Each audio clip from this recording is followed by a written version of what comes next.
Hello. Happy podcast day, Falcon. Thank you so much, Samacron. It is good to be here, as always. As always, yes. Yes, indeed. Did you just spell hello with an A? I did. Hello? Yeah, Is that a thing you do in America, or is this a thing you do sometimes? it's an old spelling. I have no doubt, but why are you using it? Is my point. Well, It's my a good question. My brain was like, hello is boring, switch it up, and I did. Okay. I've seen hello spelled with a U. I imagine another Uh-huh. old spelling. It is. Yeah. Hello. I think hello is more recent than hello, but yeah, basically the same idea. Yes? I don't like either of them. Yeah, no, that's fair. It's not something I do a lot, that's for sure. Okay. Not at all. We're on the same page about that. Yeah, excellent. Okay. Well, boy, we have a lot to talk about today. We have GSL news. Yeah, We've got some homework to talk about. we do. 2 things of homework. 2 things. Did you do all your homework? I saw you doing I some of did. your homework a moment ago. That is correct. Yeah. Yep. Did all of my homework. Excellent. I'm Excellent. very proud. A plus. Yeah. The first thing I want to talk about is Rainer being like, yo, I'm going to compete in GSL. Mm-hmm. Like casually. Not like, hey, everyone, look, I'm doing a thing for the first time. He's just like I read the tweet and I was like, oh, yeah, that's normal. And they're like, wait, hold on. Wait a minute. He's not Korean. Right. Honestly, my brain was like, oh, Rainer's going to compete in, just one of the many premier StarCraft 2 tournaments. Neat. Yeah. And then I read it again and I was like, wait, that says GSL. My brain was so far removed from like that even being a possibility that I just didn't even register. So he's moving to Korea temporarily, I imagine. That's how that works out. Oh, I'm so excited. Me too. I'm so excited. Look, I understand the arguments on both sides. GSL fans are like, look, the fact that it's so spread out means you can prepare for your opponent a lot more than holding a 16-player tournament in one day. Right. I get that. I do. I really do. But I don't think that means that Rainer and Serral are not as good as winning world championships without winning GSLs would suggest in your eyes. That's all. So I'm happy to see Rainer compete in GSL. Super duper happy. I just want this argument to have some data, right? Right. Yeah. Maybe maybe it's not going to settle it, but just have some data. Here's the thing: if Raynor can get off his butt and go to Korea for 3 months or whatever, surely Serral could do this too. They could like share a room together. They're friends. Coach each other. Yeah, exactly. Yeah, I mean, there's a sitcom in there somewhere, but I feel like I'd watch that sitcom so much. I feel like if every episode, yeah, yeah, 2.5 Zerg. Who's the half Zerg? Oh, now we have to insult someone. Ooh, it's like a laser Ragnarok. or something. Yeah, Ragnarok. Sorry, Ragnarok. We love you, Ragnarok, and a laser.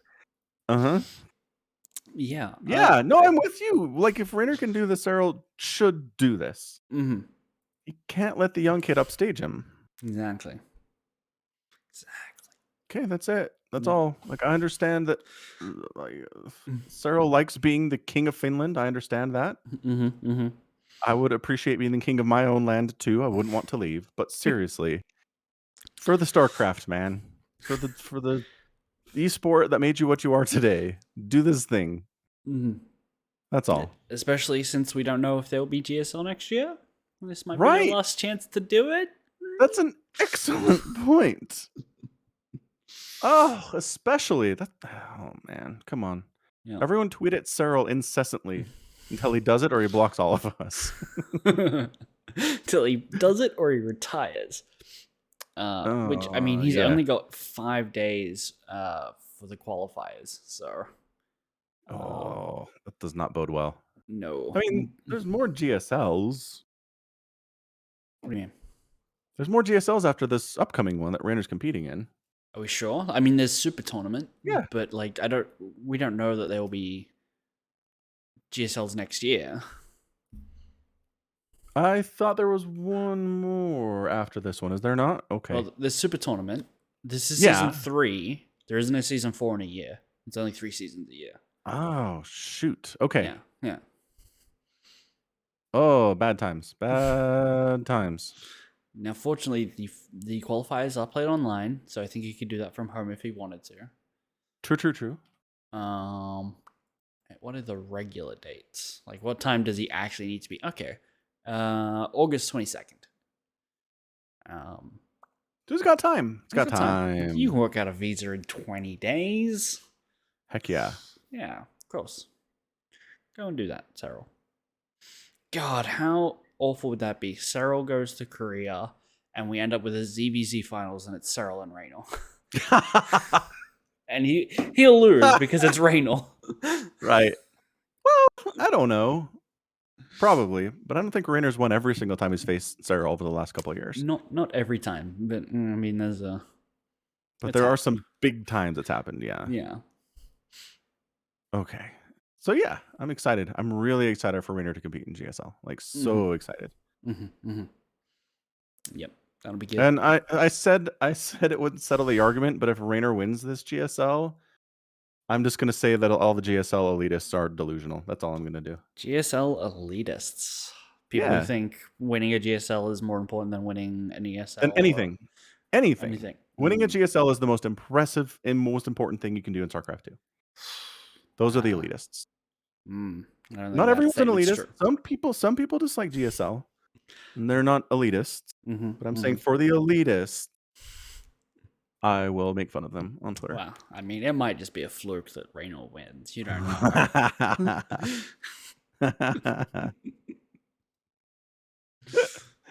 Maybe so. It could also be a fluke that he loses, too. Eat some bad spicy Korean food. Can't play. But that's the point. It's GSL. Everything's so spread out. Flukes are less of a problem, less of a risk. In theory. Yep. Yeah. Well, anyway, cool. Anything else? Do we want to talk about what just happened in GSL last season? Season 2? That wrapped up? Yes, we do. I'm more excited about Rainer, though. Sorry, go ahead. Yeah, Hero has proven it to everyone that Protoss can win Premier tournaments. I know. Every Protoss whiner online was like, crap. My biggest card that Protoss are underpowered is that Protoss never win Premier tournaments. Now what am I supposed to do?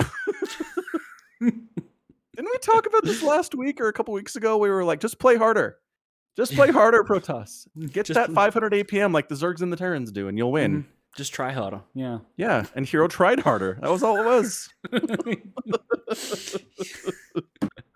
He just try harder. Yeah. Yeah, so Hero came out over Maru, going 4-1. Nearly entirely swept the guy. Yeah, which is the way Maru's been playing in 2022. That's insanely impressive.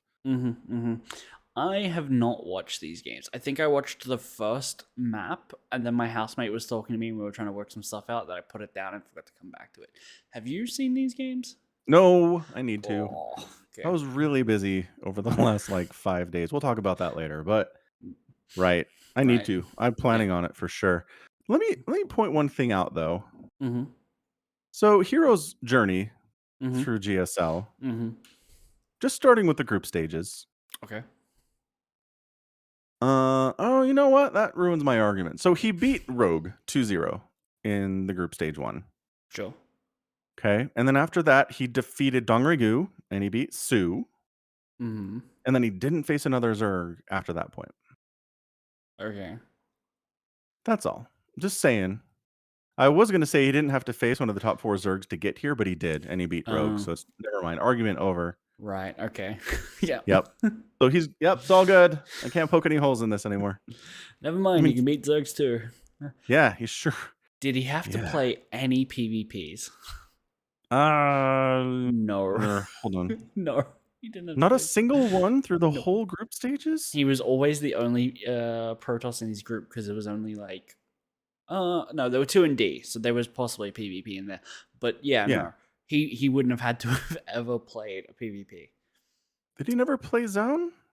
No. No, he No, never that's- did. He could have in Group A, but it Oh, never came up. yeah, Group A was stage 2. Yeah. Yeah, sorry. Stage Oh no, 2. he did. He beat him 2-0. What am I saying? Oh, Never nope, mind. there it is. Because these are round You're right. robins, like you verse everyone.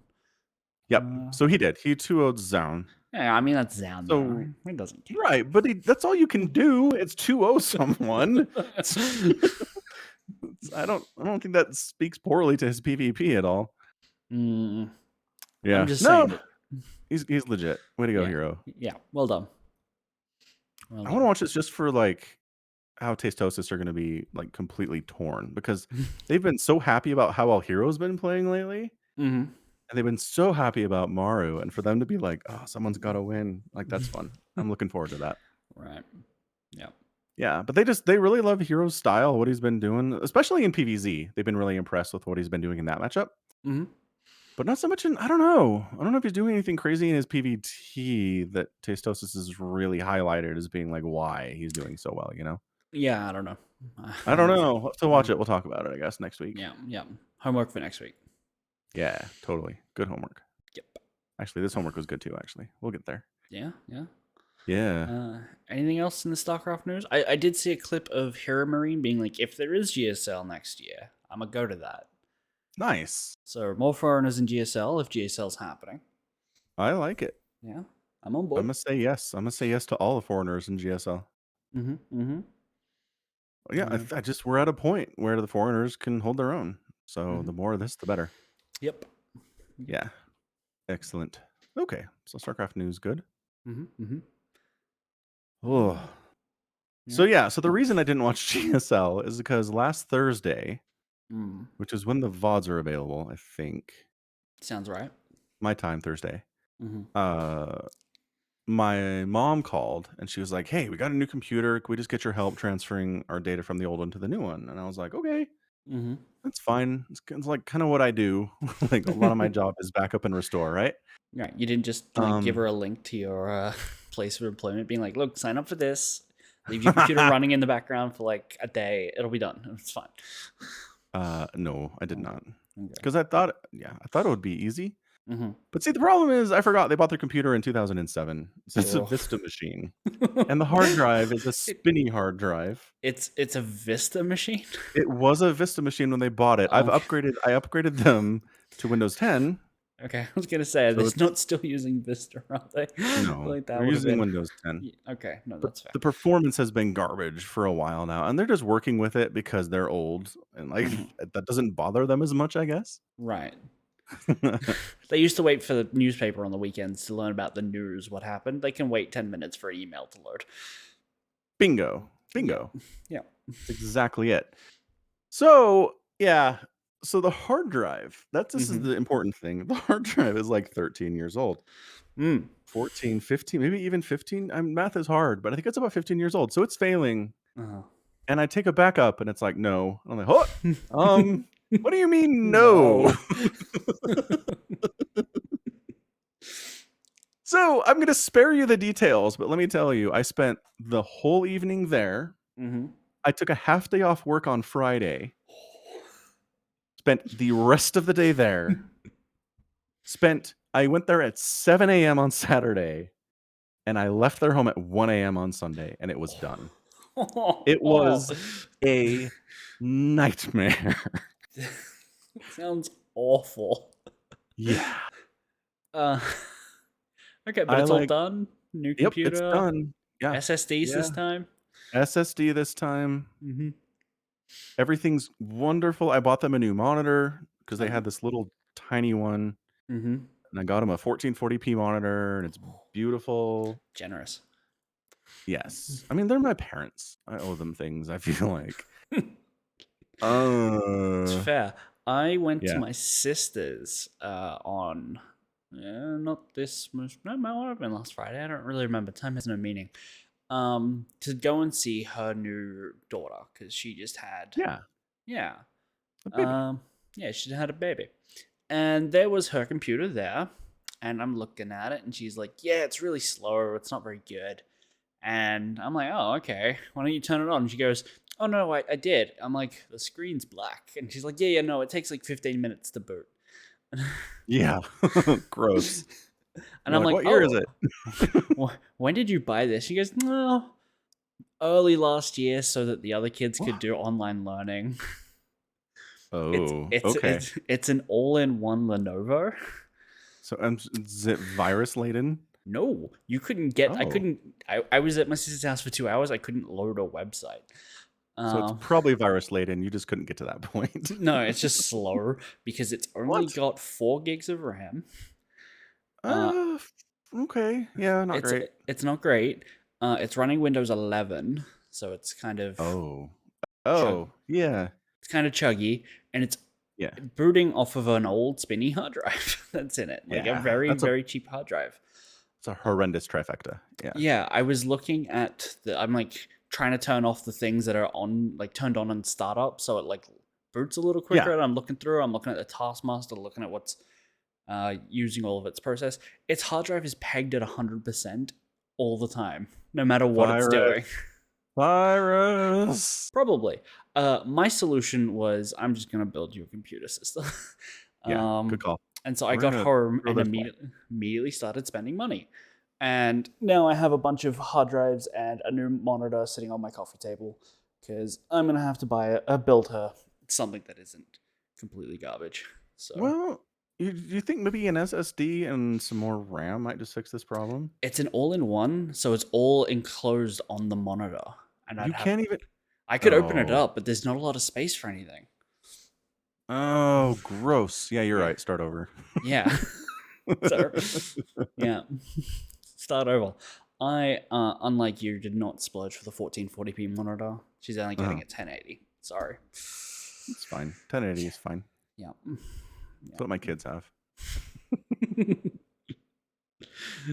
Ugh. Yeah. I mean, isn't it fun being tech support for family? It's the best. It's wonderful. Yeah. Yeah. Anyway, so yeah, that was my yeah. So I came home at 1:30 in the morning, and then I had Brood War stream in like 6 hours. Oh, did 7 you hours. sleep? I did, but I had nightmares about doing computer stuff, so that wasn't great. Yeah. Anywho. Ugh. Right. But then I did have time to start reading Spear of the Emperor. Yeah.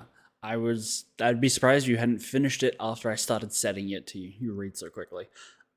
Because I decided to reread this and I finished it maybe 27 minutes ago. Oh, okay. Great. Yeah. Details are fresh. Reasonably. Yeah. Yeah. What'd you think? So I liked it. I liked it a lot. I think it's honestly a perfect example of taking an established IP and just making good fiction with it. Yeah. And the way you do this is you give us characters that we care about because you develop them and you teach us who they are and they stay true to themselves and they make decisions that make sense in accordance to who they are, and the interactions are realistic and your writing is good. Like that's, I know it's a lot of things, but it's doable. It's totally doable. Turns out if you just write a good book, it's a good book. Right. And I don't know how loyal it was to the concept of Warhammer. Oh, incredibly. Okay, good. Yeah. It is very like it doesn't take any liberties with established events or characters holding beliefs that they shouldn't be able to do, or people doing things that they wouldn't normally be able to do. Like there's a lot of like psychic. Okay, so there's psychers in this book, like people who have mystic mind reading abilities and whatnot. Yes. None of them are doing anything beyond what we would expect someone of their position to be able to do. Okay. They're not mystically, magically more powerful or able to do things. Like there's no nothing outside the bell curve, essentially. Okay, so you mean within the world of Warhammer? Within the world, it all makes sense. Yeah. It all checks the boxes. That's Yes. fantastic. One Hmm. thing I did want to ask, so Okay. spoilers for this book, I guess, but we do both recommend it, obviously. Hmm. So, Space Marine, I'm gonna call him Amadeus, but that's not what it is. No, that's Amadeus. Yeah. It's Amadeus? Amadeus. Amadeus. Mozart? Okay. Yeah. I don't know why. I'm reading as Amadeus. My brain kept going like, that's not what it is. And I was like, whatever. I'm just gonna keep reading. No, that happens when you're reading. You're Okay. like, I don't know how to pronounce that word. It's like this. And then that's how you stick with it, even though you go, it's kind of wrong, but it makes sense. Right. Yeah, And no, no. especially if it's a brand new name you've never seen before, Right. that happens all the time. Mm-hmm. Yeah. Yeah. Anyway, so he gets captured and tortured to within an inch of death. Mm-hmm. Like, to the point that everyone's like, well, he's dead. Well, he's alive, but he's dead, right? Right. Yeah, it's a matter of time. Yeah. What do we Yeah. do with this guy? Yeah. Right. Like, the people that tortured him kept him alive to try to get information from him. Mm-hmm. There's a ticking clock here. Like, they weren't intending for him to live forever Well, or much longer at all. kind of. Like, it's very much because they talk about, like, one of the things that they could do with him is inter him in a dreadnought, which Right. is basically like a walking sarcophagus tank. If you've never seen one, actually, I've got one just over here. So this is a repulsor dreadnought that I've painted. I don't know if you can see it. Yeah, and that little Myth cockpit. Warrior. Yeah, that little cockpit just there in the center. That is where the remains of a mostly dead Space Marine live, in pretty much agony until that machine is destroyed in combat. Right. Okay. So they talk But about the that is torturers intentionally screwed with Amadeus's body, so he couldn't do that. yes, they burnt away the like pseudoscience MacGuffin neuroreceptors that are required.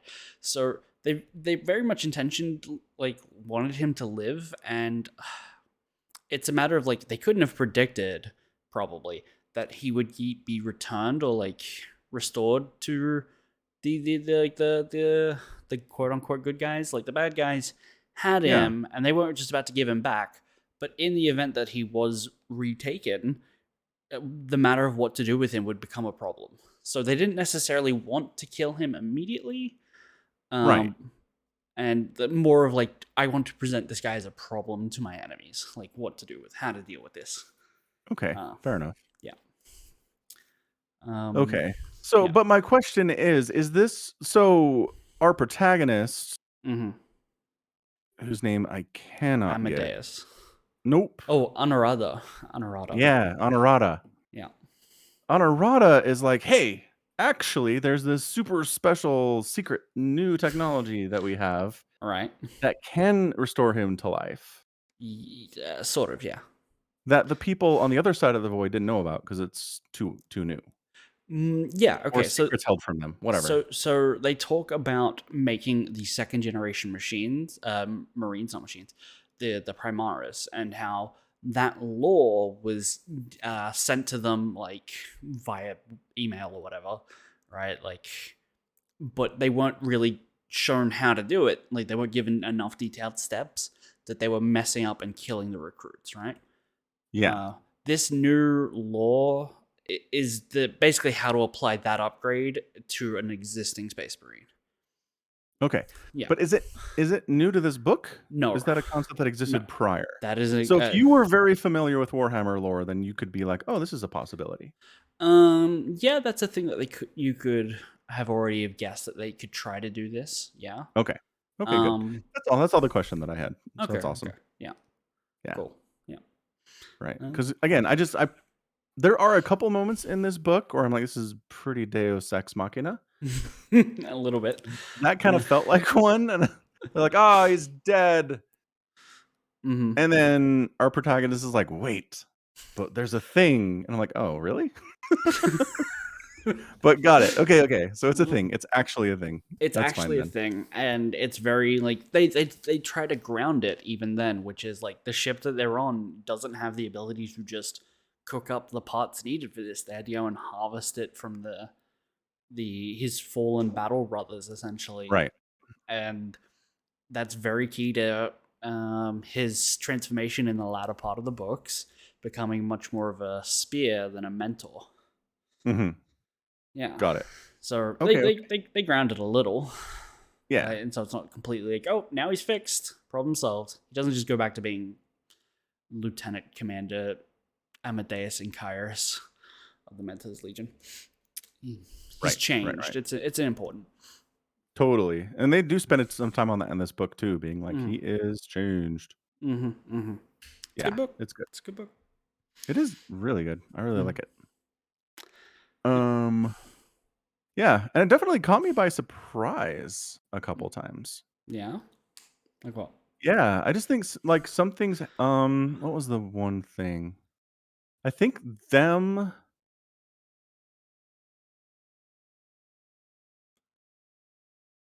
Yeah, so when they get boarded, right? Okay. Yep. And then I need to write this down. Kartesh. What's her name? Anuradha. Anuradha. I can spell it. Apparently, that's an Indian name. Huh. Oh, okay. Today I learned. Yep. Oh, 100%. Anuradha. Let me just see. Yeah. Yep. Spelled the same and everything. Okay, anyway, so Anuradha, and then she gets captured and she's a slave for a while. Mm-hmm. This kind of comes out of nowhere. Like they're just like flying along, and it's like, bam, everything's on fire. You're almost dead. Everyone's almost dead. Mm-hmm. The shield you have to protect you from the horrors of space that you're traveling in has failed for a second and a half. Yeah. And really bad things are happening. And I was kind of like, whoa, all right, we're here now. Did not see that coming. Mm-hmm. Yeah, I've heard it's taken some people off guard where it's like, oh, 1 minute they're like on a planet and he's leading some guardsmen and like the spears are fighting through like a tidal wave of enemy bodies because they're just trying to win by pressing numbers. And now they're flying off in the ship, and now the walls and floor are made of people's rib cages. Yeah. Anuradha's like, I looked up and there were skeletons up there. Yeah. They were bloody skeletons and they were opening and closing their mouths. And I was like, so this, and it's very clear. They're like, it could be hallucination. Could be real. What's real? I don't know. Yeah, it's amazing.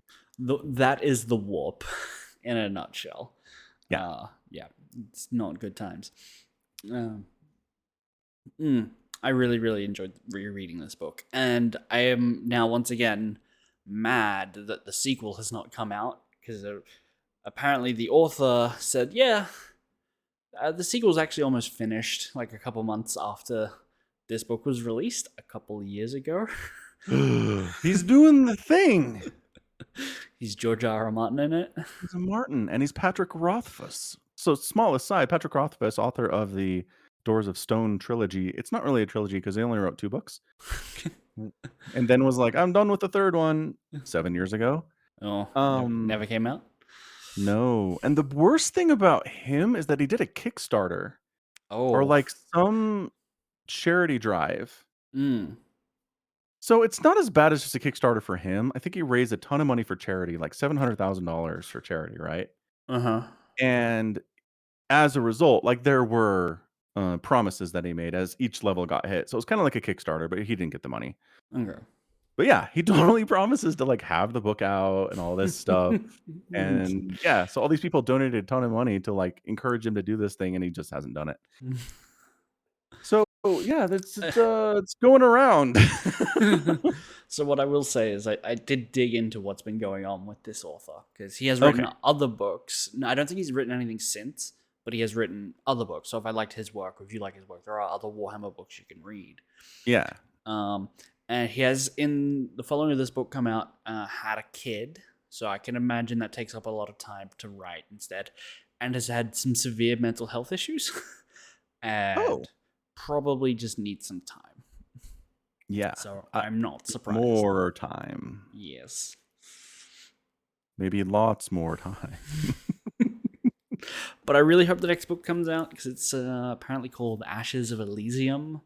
And I am incredibly excited to see what happens. Which tracks with the end of Fear of the Emperor. Yes. That was another thing. They're like, all right, we're all ready. There's an innumerable horde coming to kill us all. Mm-hmm. The king's like, we're abandoning our home planet. Everyone's like, No. no, that's terrible. And Mhm. Anuradha's like, that's impossible. Like, I know how this works. Mhm. Evacuating a city is nigh impossible. Evacuating a planet is impossible. Right. It's like all it's going to be little tribes of refugees scattered across the galaxy, and that's all you're going to be. Your Mhm. people will be dead, right? Right. I mean, that is still better than just like, well, they're all Doing- dead. Like literally Right, dead. Yeah, it is. And one of the lines in there are like too, is hope. What was it? Hope is always like a fleeting, hard to catch thing, but it never stops men from trying to grasp at it. Right. Yeah. Right. So it's better than everyone getting annihilated. Right. But yeah, so you're totally expecting like, all right, cool. So the king gets everyone on his side. They start the evacuation. Oh no, the army is here. We got to hold them off, right? No. Oh. Assassin. You're like, wait, Yeah. what? I had to read it like 3 times. I'm like, wait, 'Cause what happened? What's going on? His death is literally half of a sentence at the end of the paragraph where he's talking about evacuation, and it's clear that he is incredibly loved by all of his men. And then the last line is, then his head separated from his body and his body slumped back. Right. And I'm like, but What? what honestly, my brain was like, is this a typo? What's going on? But no, it's this crazy assassin who they've that's really good too. They've kind of set this thing up throughout the entire book. Maybe not the whole book, but at least the last half of it. Where there's an assassin among the ranks, one of Amadeus's Helots. Helots. Yes, Yeah. thank you. I was gonna say servitor, but that's not right. No.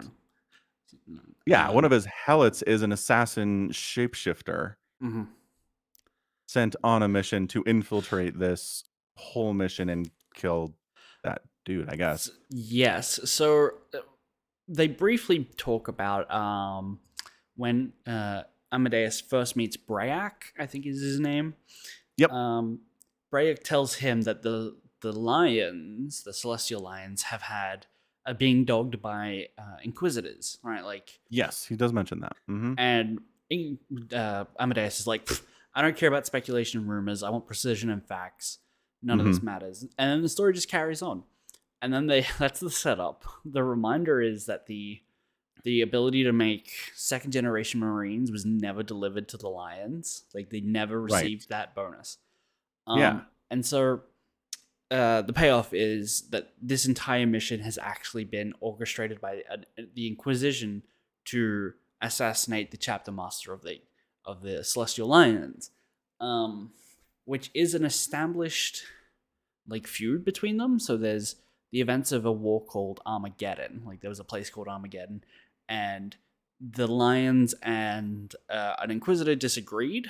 And then after that, the Inquisition was just like, nah, you don't get to question our authority. We're supreme here. You're subservient to us. And the Lions are like, I don't think so. Okay. And then the Lions end up on the other side of the void. Yeah, okay. So in the timeline, the Great Rift, the Cicatrix Maledictum is what it's called. Yeah. Wasn't always there. That's a relatively new thing. That's only been there for about 100 years at this point. Oh. So the Lions have always been stationed where they are. They just travel to go to some other planet to help. And Inquisitors that are now on what's called the Imperium Sanctus, which is where like Holy Terra is and all that, they still have a feud. Like, the galaxy has been split in half, and they are still trying to like pick a fight with the Lions. Okay. I did not have this context. All right, good. You don't need it for the story, but it does make it a little bit spicier if you know this. No, for sure. I think it helps a lot. That's great. Yeah. Okay. So the 100 years that these people, the Lions and everyone else, have been on their own, I just figured they'd come through the rift 100 years ago. No. No, they didn't come through. No, they've been here for tens of thousands of years. Okay. Yeah. Okay, so one day this rift appears, and they do say, we tried to send ships back. We sent them back on a regular basis, and none of them ever returned. Right. So we stopped. It's like, yeah, that's fair. That makes sense. I get that. Yeah. Yeah. Okay. So is it? I don't know. So is it incredibly lucky that Amadeus' ship made it through the rift? Yes. Okay. Incredibly. So the Inquisitors sent a space marine and untold thousands of soldiers They through list the the number. rift. They list the number of On yeah. Go ahead. Oh, they How many? list like the number. It's like 15,000 people died on the ship during the 40-something day voyage. Yeah. Yeah. Yeah. Okay. So they sent all these people into the rift Uh-huh. on the off chance Uh-huh. that they survive. Uh-huh. So they could take down this dude who pissed them off 100 years ago. Yeah. Tens of thousands of years ago. Whenever this was. Yeah. A couple hundred years ago, probably. Yeah. Oh my gosh. That makes it so much worse. Okay. That is the book describing the pettiness and infighting of the Imperium. Yeah. Totally. Yeah. Okay. I feel like the book could have made it a little bit more clear that going into the rift was basically committing suicide. Like it seemed really dangerous. I got that. Yeah. But I didn't think it was like, you're most likely very dead. And if you get super lucky, you'll make it through. Super duper duper lucky. Yeah. Beyond super lucky. Yeah. Yeah. So Guilliman, which is a character that they talk about, he's one of the Primarchs. He was nearly dead for like 10,000 years, and they just managed to bring him back to life. He's basically the leader, and he went on the Indomitus Crusade to, after the Cicatrix Maledictum, the rift opened up to basically reconquer this side of the galaxy, to like, because there was like rebellions and things popping up, because the warp is also how they send their email. Basically, they use astropaths, which are like kind of psycho, to send messages. And it's not clear either. It's like sending dreams to other people and hoping that they can decode your dreams. It's not a great system, but they talk about him, and Amadeus has been ordered that no, Guilliman is not going to try and cross over to Imperium Nihilus. Like, that is, like, the reinforcements are not coming. That is how dangerous that they are, that the Imperium doesn't believe that you can even send a viable force across. Yeah. Yeah. Okay. I really did like, too, that Amadeus and his people show up, and everyone who's there is like, we don't trust you at all. I was like, yeah, that makes sense. I got that. But now it makes more sense. Because it's like, how did you do that? And not only that, but they did it wearing the colors of their fallen brother chapter. Yes. Who also came out of the rift and then were like, sup, we want to rule this place now. You know, it's like, obviously you do not trust this person. So much politics. It's all politics, man. It's all politics. It's true. It's all politics. Wow. Okay. This is all good context. Thank you. This is great. No, you're welcome. Yeah. I really love too how Anurata's like, I saw one of my fellow Helots while the ship was falling apart and there were ghosts everywhere. Right?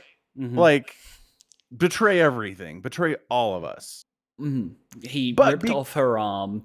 Yes. Smashed in Tiberia's face and whatnot. Yeah. And, you know. Yeah.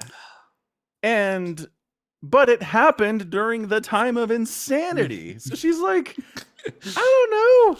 Like, I really believe I saw. Okay, I believe I saw it like 70%, but there's a 30% of me that's like, it might have just been the craziness. Right. Yeah. Oh, it's good. It's really good. Yep. Yeah. Because as the reader, you're like, well, I mean, she saw that, but she saw a lot of things. She saw her dad. She was pretty confident that was her dad. Oh, that's amazing. That's amazing. It's good writing, isn't it? That is great writing. And I'm trying to decide if giving us the backstory with the dad before she sees her dad would have been better. Mm, or when he gave it to us is best. I don't know. I feel like it works where it is, I but think so too. they definitely set it up when I think it's the witch is talking about how she hates the mentors, and she's like, "I don't hate you, master." I'm like, no, this witch is full of shit. When she's getting her Gaius read, Right. I yeah. kind of forgot about that whole thing because it didn't go anywhere. I mean, it does. At the very That's end, when yes. Kartash is trying to like, look, I promise you, I'll make you out. Like, help me get off this ship, and I'll give you Yeah. freedom and all this stuff. No, but like, you think Amarada needed a prophecy to not trust that? You think she was gonna? She was like, you know what? Yeah, you made great points. You sold me into slavery, I mean, but yeah, I'll trust you. Come on, she didn't need the Gaius for that. maybe not, but maybe she did. Like, because she evidently, like, the story as written is that she did. She says, and those words were enough that make me go, no. Like, it says that in the book. Right. But okay, And that's what tipped her over the edge of not trusting. Right, but Kartash in that moment is like heavily abusing her, being like he's shapeshifting into like someone that she trusted and worked with and was essentially friends with, because she didn't get along with Tiberia very well at the start. Right. And that holds emotional weight to it. 100%. Yeah. 100%. Mm-hmm. I liked too that the shapeshifter made themselves look more injured than they were. Oh yeah, yeah. With the shapeshift, I was like, "Damn, that's so smart." Uh-huh. Yeah, it's like missing a leg and like the shoulders blown apart, and you're like, oh man, Dracarius was like really understating how hurt this guy is. It's like, no, he's pretending, Honorata. Oh, I didn't get it. Did you pick up on that? Well, I did this time because I'd already read the book. Yeah. Not the first time. I can't. Not imagine. the first time. No, that was so smart. That's what I like. There's a lot of smart things that characters do in the book, which I think I always appreciate. Mm-hmm. It's a good book. Yeah, it's good. There was one other thing. Mm-hmm. The mind control child. Oh yeah. Okay, so just generic horror stuff. Child eating corpses. Mm-hmm. Compels you to do things with mind powers, right? That's right. Fairly standard horror stuff, right? But what I liked about it was the way that Anuradha explained it. Right, the way it's contextualized. Like, no, I'm not obeying him to walk forward. I'm going to try and trick him, and that's why I'm walking forward. Yeah. It's a You're really doing something way. Against your will, and your brain is trying to rationalize why you're doing it. Yeah. It's great. Oh, so good. I've never seen that before. I've never seen that be how mind control works. Or power of suggestion, whatever you want to call it. Yeah. Right. I've seen something similar like that. CGP Grey has a video on if you split the left and right hemispheres of your brain, that like hands will work and operate independently, and if you split like the vision so they can't, like, is the way he describes it in his video, but his left hand will pick up a Rubik's Cube, turn it to his right hand, and then his brain will invent a reason for why he's now holding it. Like, and it's like, oh, I always wanted to solve one of these. It's not lying, but even though the left eye saw pick up the Rubik's Cube and that's why it did, the part with the mouth is now trying to describe why it happened without really understanding. So it's got some basis in reality of how mind control could work like that. Yeah. I like that. So your brain is basically refusing to accept that something impossible happened. And so it just tries to logically figure it out, even though it's not really logic. Yeah. Brains are crazy, man. True. Crazy. Yeah. So again, really love the book. I have like a new respect for what a space marine is now. Yeah. Yeah, because like, look, StarCraft stole the Marine from the Warhammer. Sure. And like Marines, they're fine. They're dudes. They're regular dudes in power armor, right? No. Well, they are in StarCraft. In StarCraft, they are. And I was like, okay, Space Marines and Warhammer, probably pretty similar to that. Regular dudes in power armor. No, they're not. Not at all. I was completely disabused of that entire notion throughout this whole book. Mhm. Yeah. There's several like little short stories within the book that all contextually make sense. I really like the one where Anurata first works with Amadeus on like this rebellion planet, and she like he goes down to the surface to like parley with the rebels, and ends up slaughtering them all. And she's like, "Yeah, this is I'm never going to mistake the Space Marines as human ever again. They are not that." Right. They are Yeah. not that. She says, "Oh, they brought 7 warriors with them." Mm. She's like, what does she say? Oh, It's kind how of sad they naive. think that's enough. Yeah. Yeah. Like, I feel bad for them that they think 7 is enough to take down a space marine. Mm. Yeah. They're like, I have 2 hearts, Mhm. and they have an entirely unique organ between those 2 hearts that does nothing but pour adrenaline into the body if they need it. The Belisarian furnace. Yes. Yeah. They have more like unique organs than that are grown Yeah. and implanted. One of which is called the Betch's gland, and that allows them to spit acid.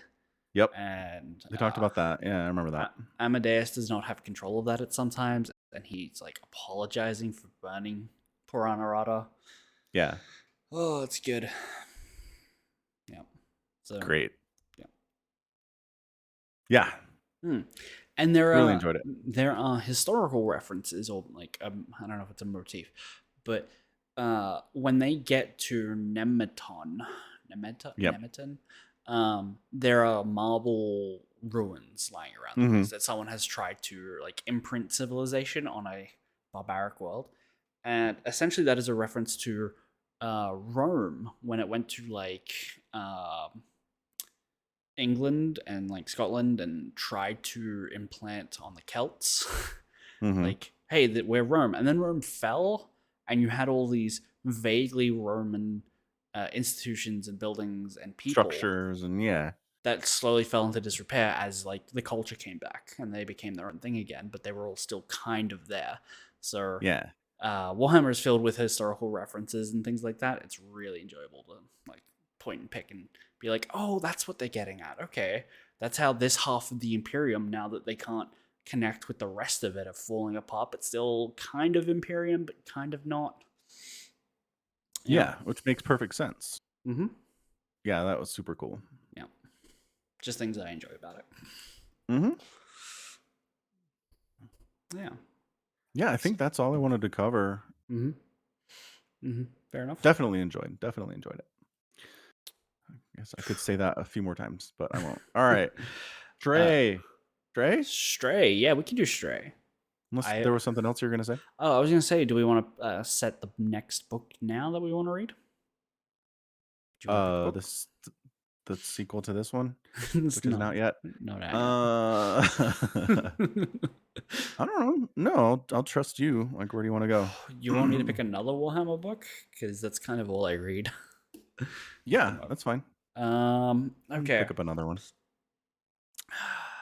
I want to pick another thing that's in like the same kind of time era, because that'll be easy to be like, okay, these are kind of the same things. But the next set of books are not necessarily the greatest. They're not bad books. I enjoyed reading them.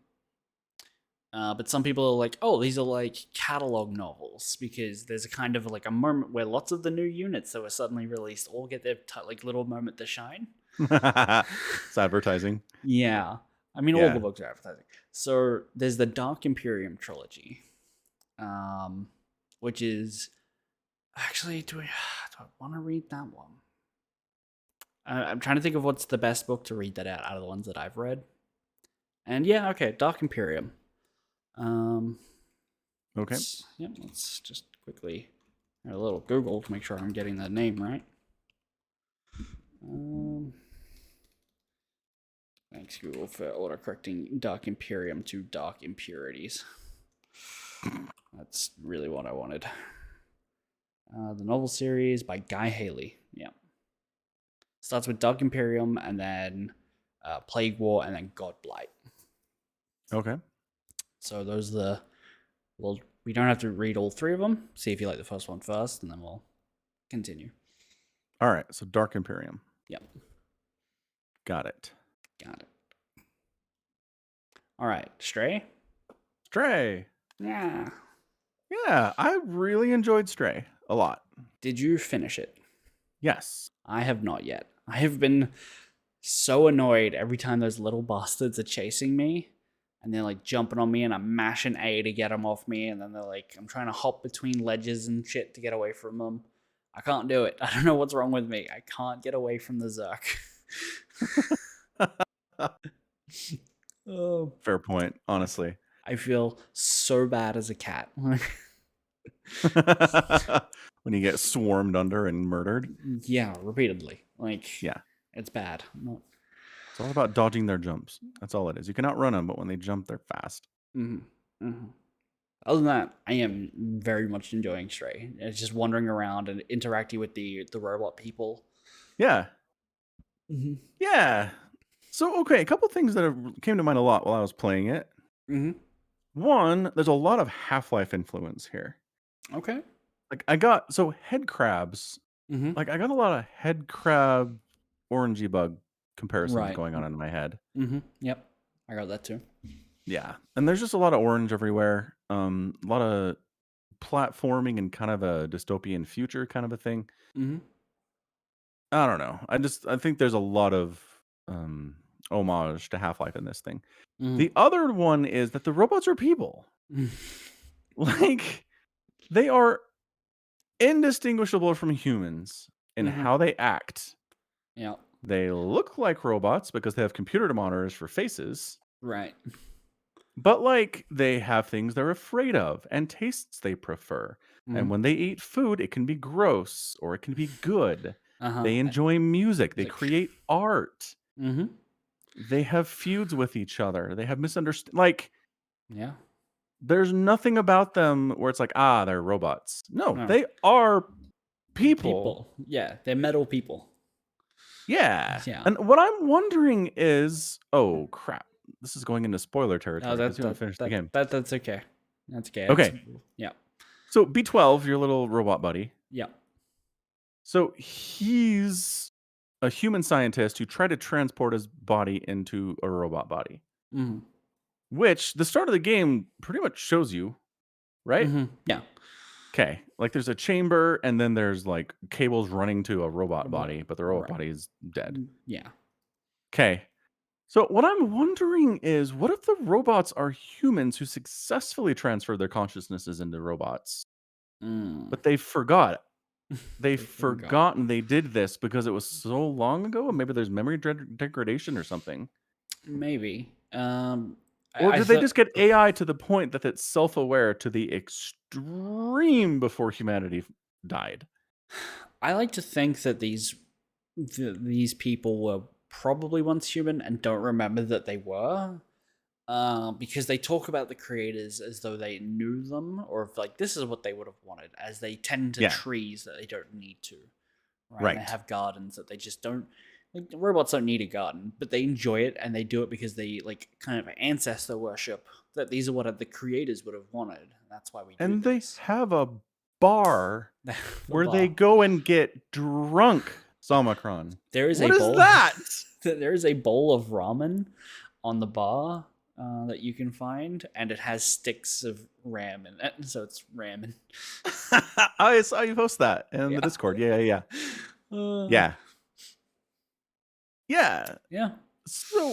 So I like to think that they were people at one point, and then they've just Me too. forgotten. But that's why they connect and relate with these things that they don't necessarily need to right. be having. Yeah, Like they huddle up with blankets and stuff. Mm-hmm. Why would a robot need a blanket? What does a blanket do for a robot? Did you find Elliot? Like you would have had to. Yeah. The thing repaired. Yeah. Did you get him a blanket? Yeah. Because he was sick. He was shivering. Like, you're a robot. Hey, robots can get the viruses. They can get sick. Anyway, I'm wondering if maybe the original intent of the game was that it was going to be people. Mm. And it was going to be this like downtrodden, slum-ridden, post-apocalyptic people that are stuck underground and they've never seen the sun. Mm. But maybe they were like, we don't like designing human models is hard. Robots are easier, but we still want them to be people, right? Yeah, I maybe. wonder if that was a conversation they had at some point. Because they're people. Like, there's Right. nothing about them that is robots. I mean, except for the bodies. Except for the bodies and for the fact that they're not speaking English or English like at words. all. As Yeah. far as, well, what? They Does the don't. cat understand English? Maybe they're speaking English. I don't know that the cat like the cat.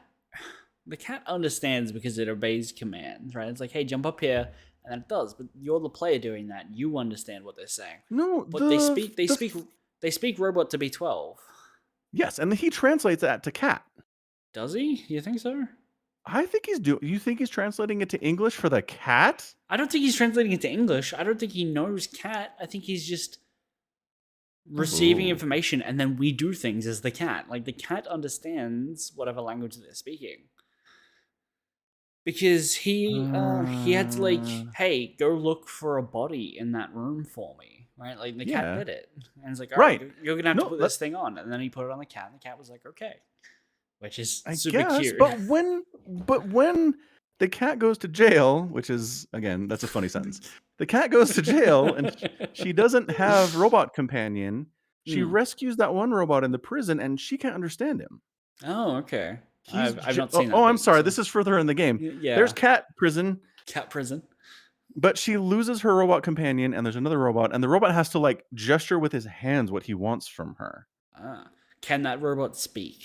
Like, does he try? Yes. Okay. Because later you get companion robot back, and now you can understand prisoner robot. Okay. So he is B12 translating for you. Okay. Yeah. So I think B12 just speaks cat. That doesn't make any sense though. No. Okay. The housing that the cat wears, like that's the cat's body jumper suit glove thing. It has a neural interlink with B12, and the cat just knows. Right. Yeah. So this human scientist, thousands of years ago, was like, I gotta build a neural interlink for a cat. Yes. Just in case. Or it could I don't know, man. It could also be for a small dog. It just happens to work with cats. Okay. Yeah, sure. Yeah. Like, I'm gonna neural interface with a dog. Yeah. Okay, that's fine. I'm all right with that. Yeah. Yeah. Yep. Good game. I really enjoy what I've played of it so far. Me too. It's nice. It's just like you roam around as a cat, you knock stuff off the ledges. So much knocking things off. Yeah. You're real good at jumping and light on your feet, and you can fit in small spaces. Yeah. Yeah. And scritching things, making biscuits. Yeah. On so many things. There's an achievement for doing that on every surface you can in the game. And I think it's do it in every chapter. So you just have to find one surface in every chapter. Oh, okay. Well, never mind then. Much more doable. Totally. There is an achievement for there are certain places in the game where you can go and just take a little cat nap. It has absolutely zero gameplay benefit. Like you don't recharge your energy. There's nothing like that. You just crawl up next to like a dude playing the guitar and have a little cat nap. And there's an achievement for doing that for an hour straight. That's awesome. Just let the game run. Yeah. No, that's great. And I mean, that's the stuff that if you want immersion in your games, you have to add stuff like that. Absolutely. Don't worry that it has nothing to do with the game. Add stuff like that so your character feels like the character they're playing. Or the player feels like the character they're playing. Yes. Yeah. They nailed it. Yeah. Absolutely. Yep. I mean, the rest of it is pretty standard stuff. It's a lot of fetch quests. It's puzzle solving. Exploration. Exploration. You're on rails as much as you are in a Half-Life game, for example. It is not open world by any stretch of the imagination. No. There's not a ton of quests to do. No. There's memory collectibles to find, but that's about it. Right. Yeah. Yeah. And like for the guitar playing robot, you can find different sheet music for her to play. Yeah. Yeah. And I think there's only 8 of those as well. It's eight or Mhm. 9, somewhere around there. Right. It's not like collect all 100 sheets of music for the guitar playing robot. It's like Right. there's 8, go for it. Yeah. Yeah. So I thought it was good. I thought it was challenging enough. I think a lot of the times they're like, "Go here," and I'm like, "That's And you have to like puzzle out where to jump and where to go." Right. It's like, hey, climb that building. And it's like, all right, well, let's start thinking about this like a cat. I could get on that air conditioning unit and then Yeah. up to that window sill. And then if I crawl through this grate, Yeah. I can make the jump. Yep. It's great. Good game. Super great. I love that there are little buckets set up all over. You can get in as a cat and it like pulleys you down. Oh, I'm like, yeah. what are these Why? for? There aren't any other cats around. These Why are does for this exist? shipping beers to your friends on other rooftops. Like, Yeah. yeah, I have absolutely no idea why those really exist, but they're great. The cat just They sits in are. there like, And like the buckets that go down with the counterweight, those are good too. yeah, yeah. And I Yeah. love every time you come across a paper bag, you can stick your head in it, and then the controls invert. It reverses your yeah. And cat just walking around with a little bag in its head. Oh, so cute. It's so cute. Mm. And I was like, why do these robots have a laundromat? And I was like, oh, they wear clothes. Why do they wear Clothes. clothes? Where are they getting detergent from? Right.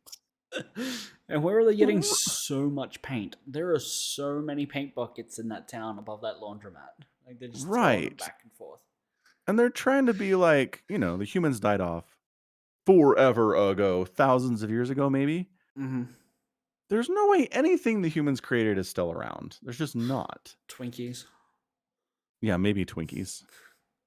But like any bucket of paint's completely dried out if it's as long ago as they think it is. I would imagine so. I think we give a year, like, oh, this person is 700 years old or something, right? Or something. Right. So 700 years? I don't know. I'll have to check the use by on my paints. Well, I mean, there's use by, because like we don't know if the paint's any good. It could Right. suck because it's so old, but it's definitely paint. But I mean, these robot people are people. They could just be manufacturing Yes. paint down here. I guess so. A lot of them have jobs. Maybe there are robots with paint manufacturing jobs. Yeah, yeah, Yeah, good point. that would check out. Have you gotten to the part of the story where they explain what the So I little just bugs are? yeah, they explained that they were. Well, I found the notes, Uh-huh. and they say that there was like, oh, they were a bacteria eating Yeah. creation designed to like clean things that it mutated and grew and started eating like Everything. metal. Yeah. Yeah. So where I am is I just went up and put the receiver on the radio tower kind of thing. Uh-huh. And then I took a bucket all the way right back to town, which really bugs me because like put me in the bucket down the bottom and then just pull me the other way up. I wouldn't have had to have run. That rope goes both ways. Is what I'm saying. Yes, good point. I feel like yep. And then I'm just heading into the sewers now. Okay. Yeah. So Gotcha. Yep. Yeah. That's where I'm at. Fun. And it's longer than I thought it was going to be. Yeah. Like people are like, it's just a walking simulator and it's like 3 hours of No. gameplay. And I was like, oh, that's too bad. But no, it's way more than that. Way more, and not a walking simulator. No, not at all. There are tons of things, not tons of things to do, but way more things to do than just wander Walk. around. Yeah. Yeah. Yeah. Yeah. Yeah. It's very well put together. Although I say that, and I did run into some glitches. Oh, really? There What were happened? A couple times I glitched through a wall and got stuck there. I mean, that cats are always getting him into places and meowing at people like, "Come get me! I'm stuck in a tree. You climbed up there. Just climb down." Right. So, Call the fire brigade. and then I found a spot on one of the buildings in the slums where it kept resetting my position. Oh. Like I was on a pipe on the side of a building, and I Mhm. jumped up to the next level of the pipe, and then jumped on the roof, and it's like, nope, you're back at that pipe now. And I'm like, what? Oh, okay. Huh? And I do it again. Nope, you're back here. But like, it's not like the roof was out of bounds because I went there all the time. Oh, okay. I had to like reset from a checkpoint in order Hmm. to keep that from happening. It was a very strange glitch. That's weird. Yeah. Okay, so when you went to the barter man, like, and you were buying like the cables and the wires and whatnot, there was Yeah. one thing that was there for one energy drink, and there was one thing there for two, right? 3, I think. Three. Okay, yeah, because it was originally two for me, and I swear it was two, and I have not looked up, but I swear it was two, and I'm like, all right, I'm gonna save this game, come back to it tomorrow.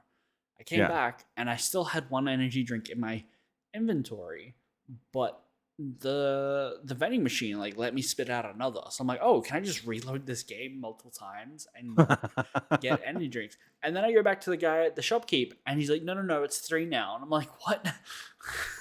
Oh, that's weird. Yeah. So Was it accounting for your attempt to break the game? I thought it was, but if it was always three, It was. Yeah. Yeah, it was always 3 for me. I don't know. Okay. It was a weird experience where I'm like, I thought I had this. I didn't have to go looking around all over for another goddamn vending machine. Because finding the third one was really annoying. I gave up. I was like, I don't care what the third one is. I'm moving on. Did you find okay? So when you're on the rooftops, there's like balconies for some people's apartments or whatever. Right. There's one that is in between two buildings. So you're on the rooftop, and when you look down, it's someone's balcony with a vending machine on it. But underneath it, the buildings just meet, so you wouldn't see it from the bottom. Okay, so it's on a balcony. Yeah. Okay, you can replay the chapters, so I'm gonna go back and grab that one. Fair enough. Yeah. I like. Did you get the network cable? Yes. Yeah. For the grandma. For the knitter, the person who turned it into a punch. Yeah, because you give that to Elliot. Yeah. Oh right, yeah. It's just funny. Like, I'll build you a poncho. Give me some network cable, and I'm like, wait, what? What are we doing here? What are these clothes made out of? Oh god, they're Cat 5 cables. Right. Yeah, it's good. Oh, it's so good. I do kind of find the cat model to be a little creepy in the face. You reckon? I don't know. It's like the cat's wearing mascara, and I don't know. I mean, if you don't like the cat model, I have seen people modding in models of their own cats. I've seen that too. And some madman modeled in the character from San Andreas. Right. Which horrific to see Truly him. Horrific. CJ, I think it's CJ from San Andreas as a cat, just being like, I'm a cat. Oh shit, here we go again. Okay, like there's your cat. I'm not saying it is entirely off, but I've just never seen a cat that looks like that in my entire life. There's definitely something about its eyes where it's like it's got mascara or eyeliner or something. Yeah. Yep. I do say I will say I think the model in the game is a little underwhelming given how much time you spend looking at it. How it's the focus of the game. Yeah. Right. Like it's not bad, and it's in line with just about any other random piece of whatever you can find in the town or whatever. It's like, oh, here's the vending machine or the robots. They all look unified and similar, but you spend so much time looking at this cat. I feel like they could have polished it slightly more. I agree. Most of the time, I think it's good, but every once in a while, I'm like, oh, that was clunky. Yeah. Or just not quite there. Yeah. If your whole point of the game is you're being a cat, like spend a little extra time on the cat. Right. I agree with you. Yeah. Yeah.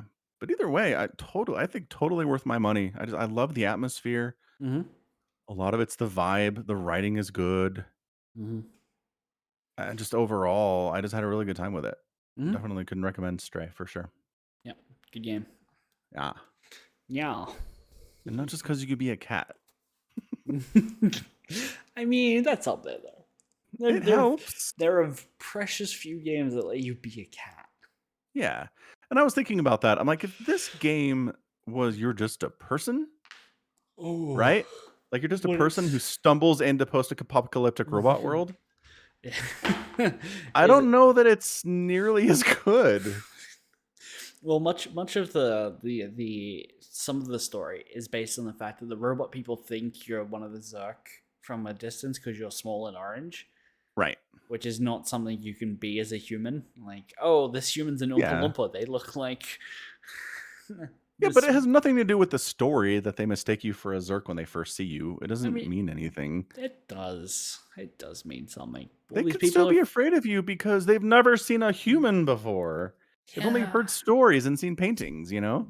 Right, but it does affect the game that uh the primary antagonists. I don't know if the primary antagonists, maybe they introduced someone on the second half that I haven't played, but these little Zerks are chasing you. They're your size and they're chasing you. You'd have to totally Yes. change that to make them bigger to match a person. Okay, Right? you've seen the head crabs in Half-Life? You see how big those things are? Are they still real scary? Yes. Yeah, I mean, I played Half-Life Alex, most of it. Yeah, there you go. They're quite They're scary. yeah, head crabs. There you go. I But think it they don't works. but they don't look like people. The head crabs? No. They Right. I'm saying it doesn't matter. but the things look like cats. The cat looks like the things. It matters. I know, but I don't think that's an important part of the story. Not once was I like, boy, these things I'm running from look just like me. That's deep. Giving me a greater sense of immersion and sense of self in this story. Look, I feel like it's important that you're a cat in this game. Yeah, I do too. I do too. Mm-hmm. And like I said, I think if this was a regular person Mm-hmm. video game and everything else was the same, it wouldn't be as good. Quite possibly. Yeah. Yeah. I just love how the robots totally accept you as like an Right. independent, like intelligent being. Right. Immediately, they're just like, "What's up?" The store guy's like, "Yo, I'll sell you things." I'm like, "This It's is a cat. They It's a special cat with a translation rig, and it's really smart, but you don't know that." they all immediately understand that. Oh, scratching at the door wants to be let out. Right. Or let in. Yeah. Yeah, like something scratching at the door. Robots don't do that. Let's see what it is. Right. If Yeah. you climb into Elliot's through the window, and then when you like go downstairs, the robot's like, come around anytime. Here, I'll let you out, and gets up and gets the door. Right? Yeah. Right. It's Like he good. knows what a cat is. Yeah. That's And funny. oh, you can walk through the white paint and like leave little paw prints everywhere. Doing that as a human, way less satisfying. Oh, billion%. Yeah. 100%. No, and that's part of it too, is a lot of the stuff you do in the game would not be as funny or entertaining or satisfying if you were just a person. Right. That is true. It's a huge part of it. Nobody's interested in watching generic human character take a cat nap for an hour. Right. Yeah. Or like rub up against someone's legs and purr. And the robots get little hearts on their faces. They're like, "Aw." See, they have emotions. These are not robots. These are people. And at the end of the game, so spoilers again, but at the end of the game, you have to basically screw up the programming and the wiring that's keeping the roof closed of your enclosed city. Okay. So your job is to claw open panels and just rip apart the wiring with your claws. That's how you save everything. That's great. Yeah. I thought it was fantastic. They're like, you are a cat. How can you participate in this whole process? Well, you're good at destroying things.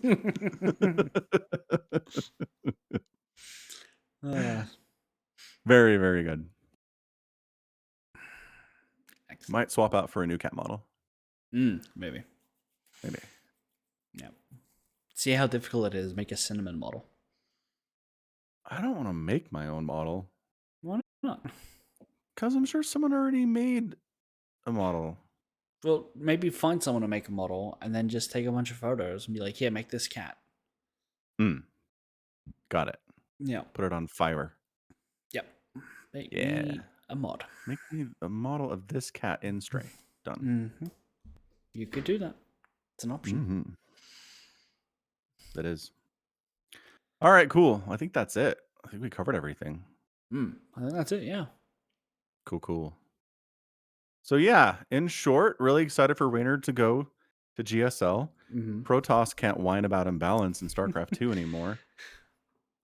I wonder if Reyno's gonna play as Protoss in GSL. Yeah, that'd be great. That would be good. I would say yes to that. Also, Spear of the Emperor is a good book, and Stray is a good video game. So, and if you can help it, avoid becoming the IT support for your family members' computer problems. Yes, I agree. Yes. All right, cool. So that's going to be it from us today. This has been Somicron and Falcon Paladin with another edition of the Falcon Paladin Hour. If you want to support the podcast directly, you can at patreon.com/Somicron. Also, you can buy merch at falconpaladin.store. That money also goes directly to support the podcast. And yeah, that's going to be it from us. So until next time, thank you so much for listening.